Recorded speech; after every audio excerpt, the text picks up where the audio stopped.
जय दुलीचंद गिरीपुंजे माजी नगरसेवक नगर परिषद तुमसर तथा उपाध्यक्ष जिल्हा काँग्रेस कमिटी भंडारा या निवडणुकीच्या घाई गडबडीमध्ये प्रशासनाकडून एवढा घोळ झालेला आहे की मतदार यादी माझाच प्रभाग मी ज्या प्रभागात राहतो आणि ज्याची रचना या परिसीमन तयार करण्यात आला त्या परिसीमनानुसार माझ्या प्रभागातील मतदान हे प्रभाग क्रमांक 2, प्रभाग क्रमांक 3, प्रभाग क्रमांक 4, प्रभाग क्रमांक 6 आणि प्रभाग क्रमांक 7 एवढ्या प्रभागात टाकला गेला आहे। प्रभाग क्रमांक 5 येथील मतदार आणि ते शोधायला आम्हाला एवढी दमछाक होत आहे की 6 मतदार याद्या घेऊन बसणे आणि ते 5 दिवसात शोधून काढणे, त्याचे आक्षेपाचे फॉर्म भरणे, त्यांच्या घरी जाऊन त्यांचे आधार कार्ड गोळा करणे, हा सगळा एवढा एकंदरीत नालायकपणा या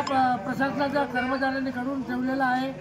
त्यामुळं एकदा काँग्रेस पक्षालाच नाही पण या निवडणुकीत सर्व पक्षाच्याच उमेदवारांना याचा फटका बसणार आहे आणि यामुळं जे मतदार आहेत ते मतदानाच्या दिवशी बूथवर ज्यावेळी जातील त्यावेळी त्यांना बूथवर त्यांचं नाव दिसणार नाही, दिवसभर इकडे तिकडे बूथवर फिरत राहतील आणि अशा परिस्थितीत 10 ते 12 हजार मतदार हे मतदानापासून वंचित राहण्याची शक्यता नाकारता येत नाही।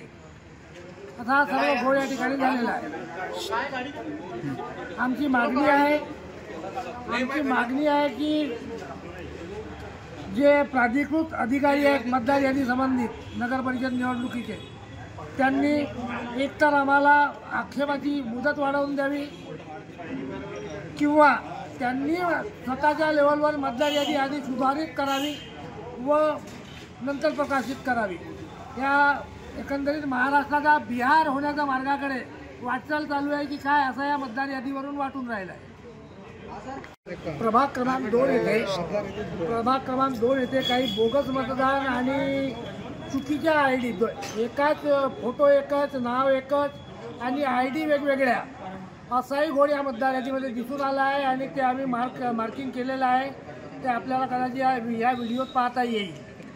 असे प्रत्येक प्रभागामध्ये आहेत, एकाच प्रभागातली ही घटना नाही।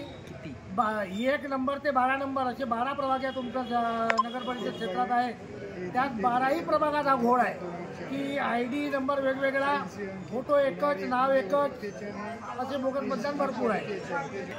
आमची मागणी यावर एकच आहे की नगर परिषद प्रशासन किंवा निवडणूक अधिकारी जे कोणी आहेत त्यांनी एकतर आक्षेपाची मुदत वाढवून द्यावी किंवा त्यांनी स्वतःच्या लेवलवर केलेली चूक ही दुरुस्त करावी आणि नंतर मतदार यादी प्रकाशित करावी पुन्हा।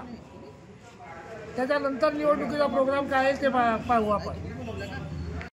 आता isakal.com आहे देशातील नंबर 1 ची मराठी न्यूज वेबसाईट। प्रत्येक अपडेटसाठी isakal.com ला नक्की भेट द्या।